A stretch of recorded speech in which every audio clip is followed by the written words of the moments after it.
Me, it's Mark, it's Kevin Systrom at Instagram, it's all of these people understood this consciously, and we did it anyway. Take really big, audacious points of view on the world, and then train ourselves to be patient. And it's really, really hard. The entire society is set up to not be patient anymore. Consumer internet businesses are about exploiting psychology. And that is one where you want to fail fast because people are unpredictable, and so we want to psychologically figure out how to manipulate you as fast as possible and then give you back that dopamine hit. We did that brilliantly at Facebook. Instagram has done it, WhatsApp has done it, Snapchat has done it, Twitter has done it. So there are great examples. WeChat is doing it. There are great examples of failing fast is the right path to exploiting psychology of mass populations of people. I feel tremendous guilt. I think we all knew in the back of our minds, even though we feigned this whole line of there probably aren't any really bad unintended consequences. I think in the back, deep recesses of our minds, we kind of knew something bad could happen.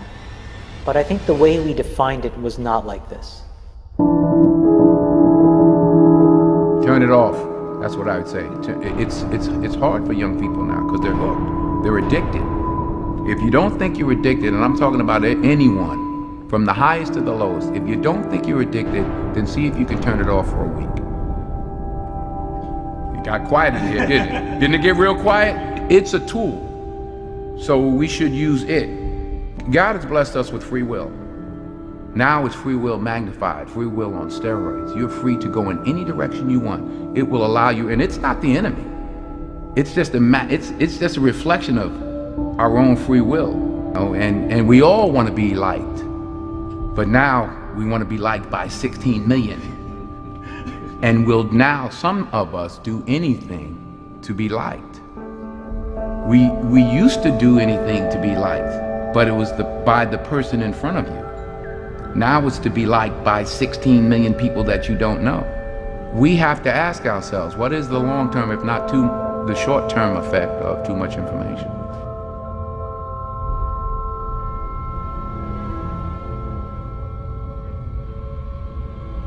So the context was I was at Stanford, and the dean asked me to speak to the MBA students. And in it, what I was talking about was, the question was, what do you think the long-term effects of social media in general are? And unfortunately what happened was, I think it's easy to characterize what I said just as a Facebook specific thing because I worked there and I was a key part of growing it. The reality of what I was... Explain what you said at the time. So what I said was, I think the tools that have been created today are starting to erode the social fabric of how society works. And what I meant by that is the following thing. Today we live in a world now where it is easy to confuse truth and popularity. And you can use money to amplify whatever you believe and get people to believe that what is popular is now truthful and what is not popular may not be truthful. Joe and I, for example, we've been on the other side of climate for a long time, right? And the reality is now I can take money and I can use that through all of these social media systems that exist to hundreds of millions of people, and I can convince all of Joe's friends and everybody like him of my opinion in very subtle and small ways. And he can do the same to me. We can do that about vaccines. We can do that about gay rights. We can do that about bathroom laws. We can do that about Roy Moore. And so I think the question we have to ask ourselves is, how do we live in a world where this is now possible? And so it was about that, but just so I understand, was it because I read and watched parts of what you were talking about. Part of it seemed to me about the ability to pay to manipulate people's thoughts. The other seemed to me to be this sort of ADD society with which this sort of liking and everything else has created this sort of feedback loop that you compared to drugs. We know for a fact that what all of these systems do, every single one, is it exploits our own natural tendencies in human beings to get and want feedback. And that feedback, chemically speaking, is the release of dopamine in your brain. And so what these feedback loops do, and they exist everywhere, in Call of Duty, in other video games, in social networking sites, they get you to react. When Facebook was getting going, I had these people who would come up to me and they would say, I'm not on social media. And I would say, okay, you will be. And then they would say, no, I value my real life interactions, I value the moment, I value presence, and I value intimacy. And I would say, well, you're a conscientious objector, that's okay.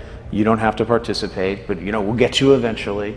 and like, I don't know if I really understood the consequences of what I was saying. Because the unintended consequences of a network when it grows to 1 billion or 2 billion people, and it literally changes your relationship with society, with each other, with it probably interferes with productivity in weird ways. God only knows what it's doing to our children's brains. If the thought process that went into building these applications, Facebook being the first of them to really understand it, that thought process was all about how do we consume as much of your time and conscious attention as possible. And that means that we need to sort of give you a little dopamine hit every once in a while because someone liked or commented on a photo or a post or whatever. And that's going to get you to contribute more content, and that's going to get you, more likes and comments. I mean, it's a social validation feedback loop that it's like it's exactly the kind of thing that a hacker like myself would come up with, because you're exploiting a vulnerability in human psychology. It literally is a point now where I think we have created tools that are ripping apart the social fabric of how society works. That is truly where we are. And I would encourage all of you, as the future leaders of the world, to really internalize how important this is. If you feed the beast, that beast will destroy you. If you push back on it, we have a chance to control it and rein it in. And it is a point in time where people need to hard break from some of these tools and the things that you rely on.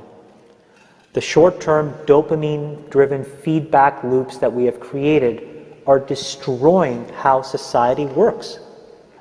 This is a global problem. So we are in a really bad state of affairs right now, in my opinion. It is eroding the core foundations of how people behave by and between each other. And I don't have a good solution. My solution is I just don't use these tools anymore. I haven't for years. It's created huge tension with my friends, huge tensions in my social circles.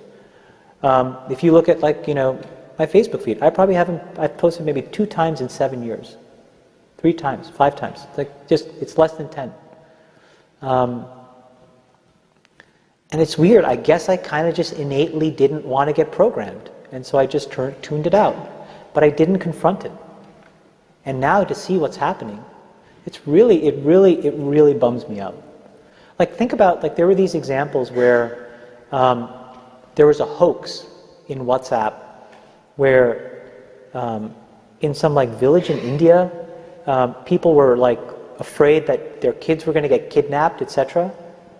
And then there were these lynchings that happened as a result, where people were vigilante running around. They think they found the person, and I mean, seriously? That's what we're dealing with. Imagine when you take that to the extreme, where bad actors can now manipulate large swaths of people to do anything you want. It's a really, really bad state of affairs. And we compound the problem, right? We curate our lives around this perceived sense of perfection because we get rewarded in these short-term signals, hearts, likes, thumbs up, and we conflate that with value and we conflate it with truth. And instead what it really is fake, brittle popularity that's short-term and that leaves you even more, and admit it, vacant and empty before you did it. Because then it forces you into this vicious cycle where you're like, what's the next thing I need to do now? Because I need it back. Think about that compounded by 2 billion people. And then think about how people react then to the perceptions of others. It's really bad.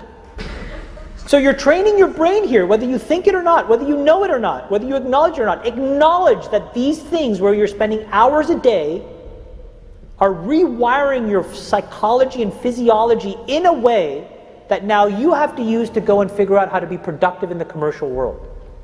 So if you don't change this, you are going to get the same behaviors over here. Change this. There's a reason why Steve Jobs was like anti-social media. I am telling you I'm not on these fucking apps. I'm not him by any stretch of the imagination. But I am proactively trying to rewire my brain chemistry to not be short-term focused. I'm telling you they're linked. And I think that if you get too desensitized and you need it over and over and over again, then you become actually detached from the world in which you live. You become callous, you become crude. And you live in front of your screen. But Chamath, let me ask you this, because the thing that I've been so concerned about is Facebook just announcing that you're going to be having some app that you can use when you're 7 to 13. I mean, it's one thing for us to be doing this, but to be hooking your kids on something that you're describing as a dopamine fix at that age, that's crazy. So look, I think in the case of Facebook specifically, I think they have probably done more than any other company, quite honestly, to try to fix it because of all of the companies, and I've seen them all up close. They're the most, frankly, to be very blunt and honest, the best run and the most technically sophisticated. But they're also emailing me if I haven't logged onto Facebook for a while saying, hey, did you see the post from so-and-so? Did you see the post from so-and-so? Trying to lure you back in. And again, we can make those decisions as adults, but as children, that is a different... Well, I think the product, and I don't know it quite honestly in as much detail as I should, but I think the way that that product works, because of privacy laws in the United States, you actually have to get parental permission. The point, though, is, and what you're bringing up is, I think, is the most important thing. We all have never taken a step back and actually asked ourselves, how should we be interacting with these things now, 7 years into it? And what should we be expecting of the internet at large? Look, the reality may be the entire business model of the internet may be fundamentally somewhat broken, right? Because we allow ourselves to get interacted with in ways where we don't necessarily control the medium or the messenger. And we are not putting up any barriers to ever give yourself any downtime from that either. Exactly. And so it may mean that we all collectively need to figure out, not just individuals, but also the companies, also governments, quite honestly, how different business models need to exist so that we can actually divorce ourselves from how this stuff is working. What goes on? Tonight here, a warning about Facebook and what some believe it's doing to kids. The warning comes from two of the company's earliest executives. Carter Evans is following this. We kind of knew something bad could happen. Chamath Palihapitiya, a former Facebook executive once in charge of user growth, now says he has tremendous guilt about the social network he helped build. We have created tools that are ripping apart the social fabric of how society works. And it's influencing the next generation.